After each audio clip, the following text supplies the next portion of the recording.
নমস্কার, আপনারা শুনছেন প্রিয় পরমের স্মৃতি সৌরভে পডকাস্ট সিরিজ পরিবেশনায় মাস্টার উইদিন, যেখানে আমরা প্রতি বুধবার পরম প্রেমময় শ্রী শ্রী ঠাকুর অনুকূল চন্দ্রের সান্নিধ্যে আসা ভক্ত সন্তানদের তাদের প্রিয় পরম সংস্পর্শের মধুর স্মৃতিচারণগুলি শুনি তাদেরই স্বরচিত ঘটনা থেকে।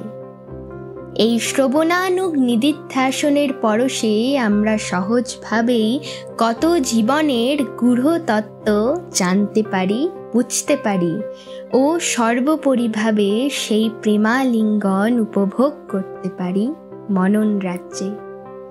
এই ব্যাকুল আহ্বান নিয়ে আজকে আমি সুদীপা ভট্টাচার্য শ্রী শ্রী ঠাকুরের সান্নিধ্যধন্য শ্রীমতী সুধা দেবীর স্মৃতিকথা নিয়ে এসেছি। আমি আপনাদের সবাইকে আবদার করছি এই এপিসোডগুলি ছড়িয়ে দিন, যাতে আরও মানুষ উপকৃত হয়। যে আনন্দের উদ্বেলন আমাকে ও আপনাকে শ্রী শ্রী ঠাকুরের ভাবে প্রজ্বলিত করে রাখে, তা সবাইকেও করাক। এই নামের আগুন যত ছড়ানো যায় তত কমে না, বরং আলোকিত করে, উদ্দীপ্ত করে। তাই শুনতে থাকুন এই প্রিয় পরমের স্মৃতি আজকের এই এপিসোডে।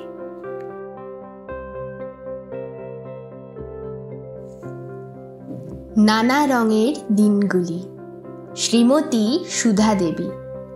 পরবর্তী অংশ।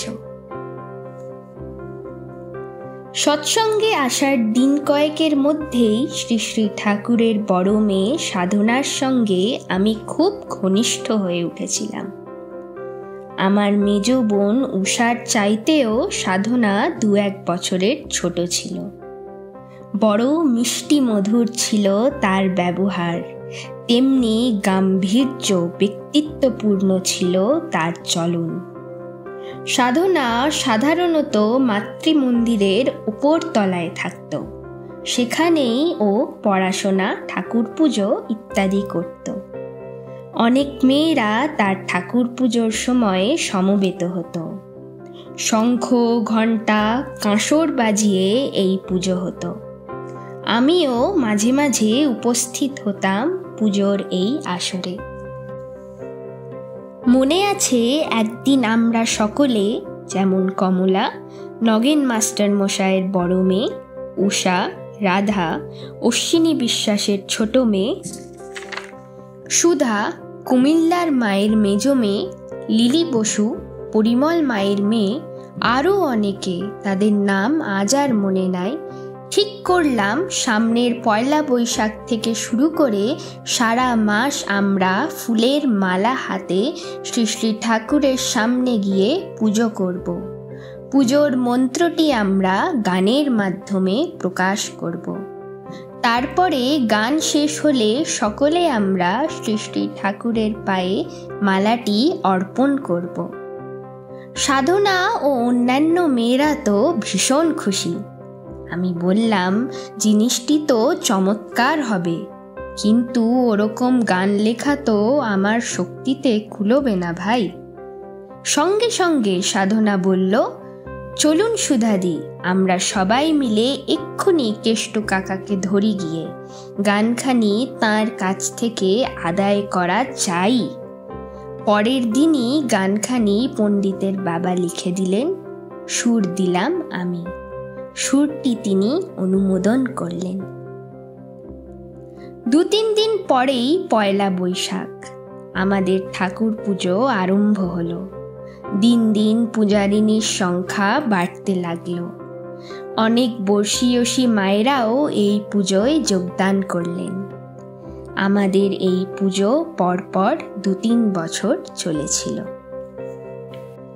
আমাদের গানের কথা ছিল, তোমার মুখের সোনার বারতা নবজীবনের গান, তোমার আঁখির মোহন দীপ্তি ঝলকিছে মনোপ্রাণ।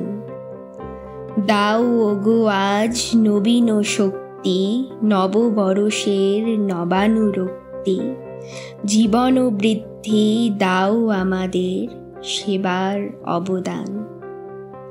আকাশে বাতাসে কি গান জেগেছে, মরা জীবনেও জোয়ার লেগেছে, নবীন মন্ত্রে ধরণী ভরিলে, নারীর মুক্তি করিলে দান। আর্য নারীর রক্তে আজিকে ঝলকি উঠিল অতীত দীপ্তি, আর্য মাতৃ স্নেহ পীযুষে ধরণী ভরিব লোভিব কীর্তি। বিশ্ব ভরিয়া ঝঙ্কৃত হবে তোমারও নবীন নারীর নীতি, দাও দাও প্রভু নবীন ধৃতি, ছড়াতে তোমারই দান। মনে আছে এই পূজা সমাপনের দিন বহু মায়েরা দাদারা পাত পেতে প্রসাদ খেতেন। পূজ্যপাদ বর্দা নিজে থেকে এসে আমাদের সঙ্গে সহযোগিতা করতেন। রান্নার ব্যাপারে, জিনিসপত্রের ব্যাপারে, এমনকি পরিবেশনের ব্যাপারেও তাঁর সহযোগিতায় আমরা বিপুল উৎসাহে কাজে লেগে যেতাম। কি স্ফূর্তি যে লাগতো ভাষায় বলা যায় না। ঠিক সময়টা মনে পড়ছে না, তবে হেমদার অর্থাৎ হেমকবি দেহ রাখার বেশ কিছুদিন পরের ঘটনা। দিন কয়েক হলো সুভাষ বসুর মা এসেছেন আশ্রমে। শ্রী শ্রীমা আমাকে বললেন, সুধা, সুভাষের মাকে একটা থিয়েটার করে দেখাতে পারিস না? খুব তাড়াতাড়ি করা লাগবে কিন্তু। সত্যকে অর্থাৎ সত্য ঘোষ আর্টিস্ট বলে আমি ডিসপেন্সারির বারান্দায় স্টেজের বন্দোবস্ত করে দেব। কয়েকদিন আগে মেয়েদের নিয়ে মর্মর প্রাসাদ নামে একখানি নাটকের রিহার্সাল দিচ্ছিলাম, নেহাতি খেলার ছলে। বইখানি কার লেখা তাও আজ মনে নেই।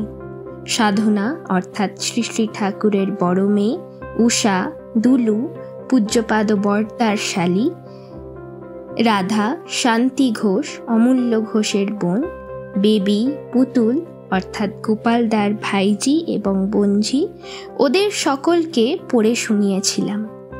শ্রী শ্রী মায়ের আদেশ শুনে সবাই আনন্দে নেচে উঠল। আমিও খুশি মনে রিহার্সাল আরম্ভ করে দিলাম। 5-6 দিনের মধ্যেই বইখানি দাঁড়িয়ে গেল। 20-25 জন ছোট বড় মেয়েকে নিয়ে বইখানি স্টেজ করানো হলো। সাধনা, উষা সর্বদাই এই ব্যাপারে আমাকে সাহায্য করত। নাচের ব্যাপারে উষাই সব দেখত, সখীদের নাচ থেকে আরম্ভ করে দারোয়ানের নাচ পর্যন্ত। বইখানিতে দারোয়ানের পার্টটি করেছিল শান্তি ঘোষ। কয়েকটি পুরুষ চরিত্রও ছিল, সেগুলি মেয়েরাই করেছিল। শ্রী শ্রী মা, শ্রী শ্রী ঠাকুর, সুভাষ বসুর মা সকলেই ভীষণ খুশি হয়েছিলেন মেয়েদের এই থিয়েটার দেখে। সব মেয়েদের ডেকে মিষ্টি খাইয়েছিলেন মা পেট ভরে। শ্রী শ্রী ঠাকুর এবং শ্রী শ্রী মায়ের কাছ থেকে বাহবা আদায়ের একটা নেশায় যেন পেয়ে বসলো আমাকে। আমার ছোট ছোট বোনেরাও বিশেষ আগ্রহী এবং উন্মুখ হয়ে উঠল এই ব্যাপারে। রাজসিংহ উপন্যাসে রূপকুমারীর চরিত্র অবলম্বনে প্রভাবতী নামে একটি নাটক লিখব বলে ঠিক করলাম। যথাসময়ে পণ্ডিতের বাবার কাছে প্রস্তাবটি পেশ করলাম। তিনিও বিশেষ আগ্রহ ভরে বইটির কিভাবে কি করতে হবে তার একটা আইডিয়া আমাকে দিয়ে দিলেন। কয়েকদিনের মধ্যেই সিনগুলো পরপর লিখে শেষ করে পণ্ডিতের বাবাকে গিয়ে পড়ে শোনালাম। তিনি সবটা দেখে কয়েকটি দৃশ্য আগে পরে করে দিলেন, আবার কয়েক জায়গায় কথাও কিছু জুড়ে দিলেন। সব ঠিকঠাক করে আবার গিয়ে তাঁকে পড়ে শোনালাম। নাটকটি প্রস্তুত হয়ে গেল। এইবারে নিশ্চিন্ত হয়ে রিহার্সাল শুরু করে দিলাম। নাটকটির মধ্যে পুরুষ চরিত্রও ছিল, আর তা মেয়েরাই করেছিল। এদের সকলকে সাজিয়েছিলেন মায়া মাসিমা আর সত্য ঘোষ। স্টেজের সব ব্যবস্থা ছেলেরাই করেছিলেন। লাল নীল কাগজ দিয়ে ফোকাসিংয়ের ব্যবস্থাও হয়েছিল। থিয়েটারটি সুষ্ঠুভাবে উত্তীর্ণ হলো। শ্রী শ্রী ঠাকুর, শ্রী শ্রী মা শেষ পর্যন্ত উপস্থিত ছিলেন। অনেকে উচ্ছ্বসিত প্রশংসাও করলেন, কিন্তু আসল মানুষটির কাছ থেকে বাহবা না পেলে যে সবই বৃথা। তাই পরদিন সকালবেলা সব মেয়েদের নিয়ে শ্রী শ্রী ঠাকুরের কাছে গেলাম। তিনি গম্ভীরভাবে আমার আর বেবির দিকে তাকিয়ে বললেন, থিয়েটার তো ভালোই করেছো তোমরা, কিন্তু পরীক্ষায় পাশ করতে না পারলে খুব খারাপ হবে বলে দিলাম। মনে পড়ে গেল সামনেই আমার আইএসসি পরীক্ষা আর বেবির আইএসসি ফার্স্ট ইয়ারের পরীক্ষা। হিসেব করে দেখলাম পরীক্ষার আর মাত্র 3.5 মাস বাকি। মাথা নিচু করে সকলকে নিয়ে চলে এলাম। ক্লাস অনেক দূর এগিয়ে গেছে। শ্রী শ্রী ঠাকুরের মিষ্টি বকুনিটুকুর গুরুত্ব মর্মে মর্মে বুঝতে পারলাম। আমার খেয়াল খুশির দড়িটা আচম্বিতে টেনে দিয়ে আমাকে তিনি পড়াশোনার জগতে ঢুকিয়ে দিলেন। ফিজিক্স ক্লাসে ঢুকতেই পণ্ডিতের বাবা রেগে বললেন, তোমাকে আর সায়েন্স পড়তে হবে না, আর্টস নিয়ে পড়োগে যাও। এই মানুষটির কাছে স্নেহ প্রশ্রয় বরাবর পেয়ে আসছি। থিয়েটারের ব্যাপারেও কম প্রশ্রয় দেননি। তাই বোধহয় হঠাৎ এই কড়া কথা শুনে চোখে জল এসে গেল। চোখের জল মুছতে মুছতে বাড়ি ফিরে এলাম। কাকার কথা ভেবেও খুব ভয় হচ্ছিল, কিন্তু কাকা বকা তো দূরের কথা, সান্ত্বনা দিয়ে বললেন, তুই কাঁদছিস কেন বোকা? যে সময় আছে তাতে একটা রাজ্য জয় করা যায়। কেষ্টদা আর গোপাল ভাইকে আমি বলে দেবক্ষণ তোকে ভালো করে দেখতে। তুই প্রাণপণে পড়তে লেগে যা, আমিও তোকে সাহায্য করব। কাকার কথায় উৎসাহ পেয়ে পূর্ণ উদ্যমে পড়তে লেগে গেলাম। আসল কথা, আমার এই নাচ গান থিয়েটার নিয়ে মেতে থাকায় কাকা কখনো রাগ করেননি। আমি কি করি, কোথায় যাই, কাদের সঙ্গে মেলামেশা করি, সবই তিনি জানতেন। পড়াশোনা যে বলতে গেলে কিছুই করি না, তাও তাঁর অজানা নয়। আমার কাকিমা আমার সঙ্গেই আইএসসি পরীক্ষা দিয়েছিলেন। পড়াশোনায় তিনি খুবই তুখোড় ছিলেন, পড়তেও পারতেন দিনরাত। সেদিক দিয়ে আমি তাঁর পায়ের নখের যোগ্যও ছিলাম না। বিজ্ঞান ক্লাসগুলি আবার প্রথম থেকে রিভিশন শুরু হলো। আমি প্রাণপণে সেগুলি আয়ত্ত করার চেষ্টা করতে লাগলাম। এইভাবে সব ক্লাসেই আমি মোটামুটি দাঁড়িয়ে গেলাম, এমনকি অঙ্ক ক্লাসেও। প্রতিদিনই শ্রী শ্রী ঠাকুরের কাছে যেতাম। তিনি মাঝে মাঝেই পড়াশোনা ঠিকমতো হচ্ছে কিনা জিজ্ঞাসা করতেন। এমনি করে পরীক্ষা এসে গেল। আমরা সকলে এডওয়ার্ড কলেজে পরীক্ষা দিলাম। পণ্ডিতের বাবা গোপালদা রোজ যেতেন আমাদের সঙ্গে। কোনো দিন শ্রী শ্রী মাও যেতেন আমাদের টিফিন নিয়ে। পরীক্ষার পরে বাবার কাছে চেংটিয়া যশোহর গিয়েছিলাম। সেইখানেই পণ্ডিতের বাবার চিঠিতে জানলাম আমি পাশ করেছি 2nd ডিভিশনে।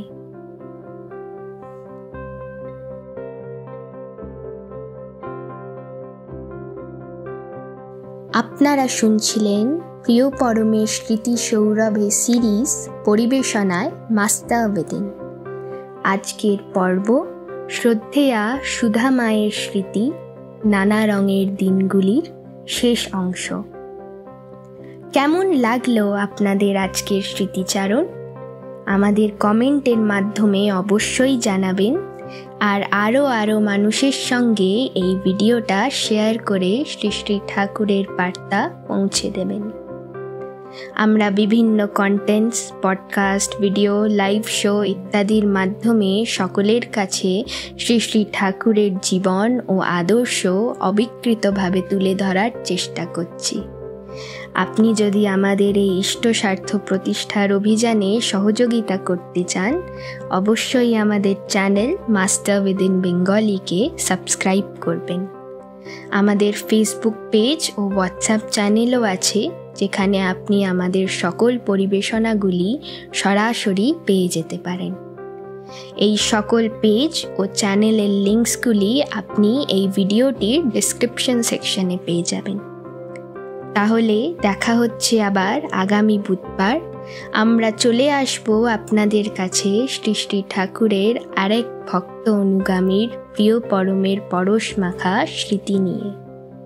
আমি পরম পিতার কাছে আপনাদের সকলের সুস্থ ও মঙ্গলময় জীবন প্রার্থনা করি। জয় গুরু। বন্দে পুরুষোত্তম।